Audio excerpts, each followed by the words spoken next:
Is the first chip implanted into the human brain that directly links the human brain with the hard drive of a physical computer without a wire, without a cable. We have the biology that allows us to do already, we have this, what those chips are allowing us to do. When we learn to access these mirror neurons in a very specific way, we have super learning. I do this personally. I mean, we can learn very, very quickly. And we are at this pivotal crossroad where we are developing and evolving our technology so quickly. We have to make a choice as a society. How much of our power will we give away to the machines? How much of it sounds like a science fiction movie? Where do those movies come from? This is consciousness in those movies asking us to explore how much of ourselves do we want to give away. And here's a perfect example, Elon Musk. Elon Musk has developed a new company called Neuralink. And his philosophy is, and I'm not slighting him for this, because this is the way society learns, this is the way science learns, by pushing the boundaries. And Elon Musk is a brilliant man, he's pushing those boundaries. And I think he'll push them until he has pushback from society.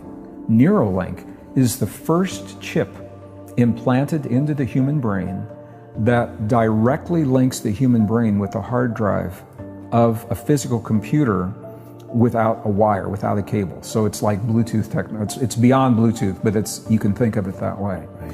So what he's saying is, if you can't beat the machines, join them. He said, let's interface, let's become one with these machines. Right. So what do you think about that? So they have the chips that can be implanted into the brain, and I mean, think about what's happening.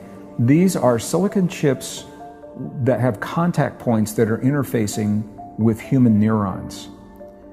My personal feeling is it's a mistake. My personal feeling.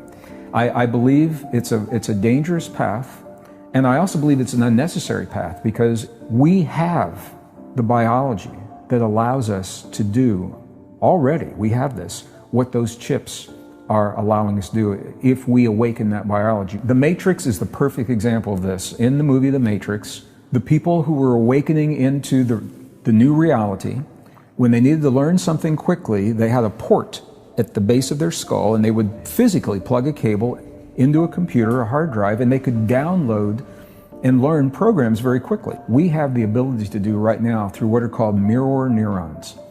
Interestingly, mirror neurons are a specialized class of neurons in the human brain that don't know the difference between watching an experience and having the experience. So when we already know this, for example, this is why you can lie on your couch on a Sunday afternoon watching a soccer game or a golf tournament or whatever. You're lying down, but you're watching this and your heart's racing, your muscles are tense, you might be perspiring, you might be, breathing heavy, but you're just lying there. I mean, if you think about that, it makes no sense. Your mirror neurons think you're the one on the field. Right, which is why we watch. It is. And these are very powerful neurons, and they're also powerful in addiction. This is why pornography, for example, is so powerful. It's so addicting, because when someone witnesses those images with the mirror neurons, it triggers the oxytocin and the same dopamine, the same very addictive chemistry, because the brain doesn't know the difference between watching and having the experience. So these are the bad things that we hear. The good things that we don't often hear is because the brain doesn't know the difference. When we learn to access these mirror neurons in a very specific way, we have super learning, Brian. We can learn. So I do this personally. I mean, we can learn very, very quickly. We can learn music. You can learn to perform the way another musician is performing. You can learn a foreign language very quickly. You can not only retain, but recall information. Very super learning, super memory, super retention, super recall from the mirror neurons. And here's the kicker. Those mirror neurons in the human brain are in the 6th layer of the neocortex that is made possible through a mysterious DNA fusion that happened 200,000 years ago. When we showed up, who or whatever is responsible for our existence, whatever's the source of the intervention that appears to have happened, made those neurons possible. And it gives us the ability, if we choose, to access this potential, to learn and experience very, very quickly. We don't need to be physically connected to a computer.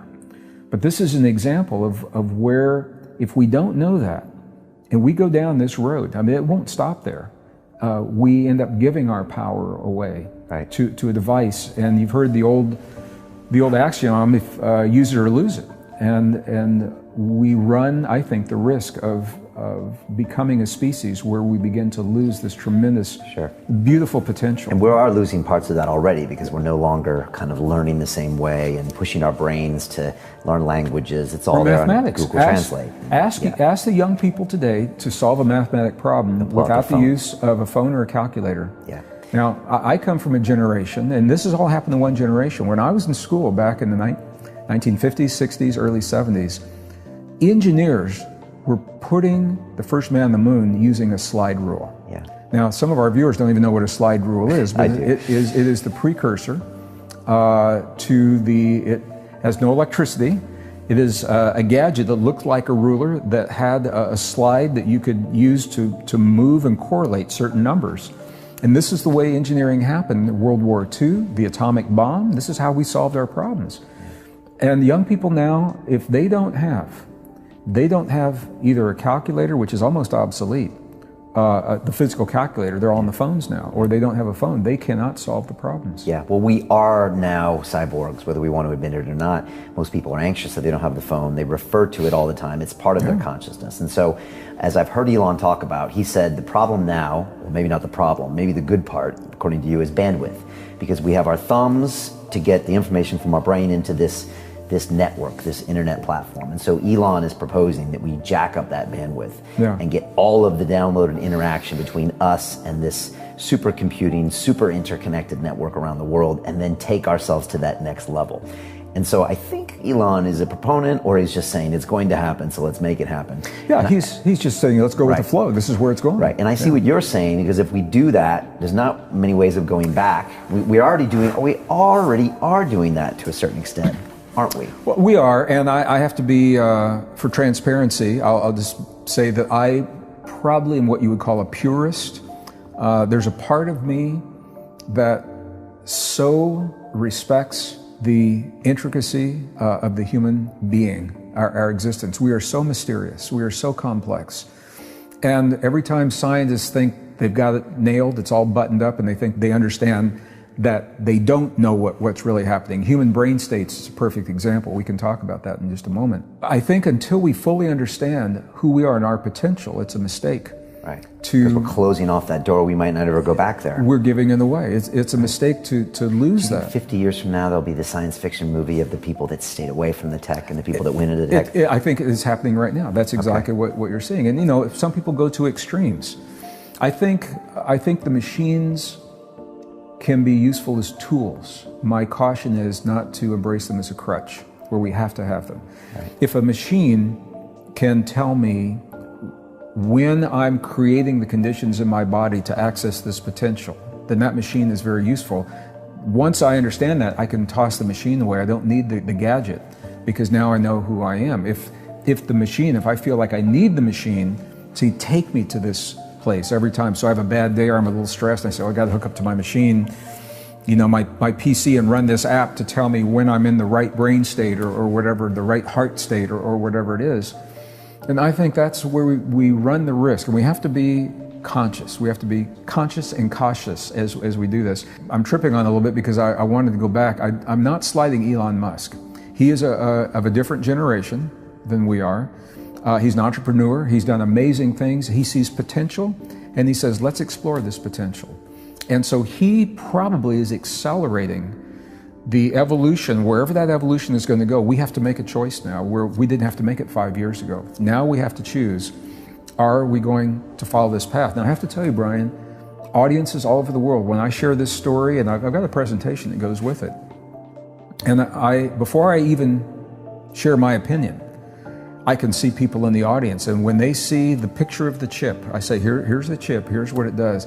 and people are out there, they're shaking their heads. And then when I say, in my opinion, this is a dangerous thing to do, it's a slippery slope, I think we may not want to go here, people stand up and they applaud.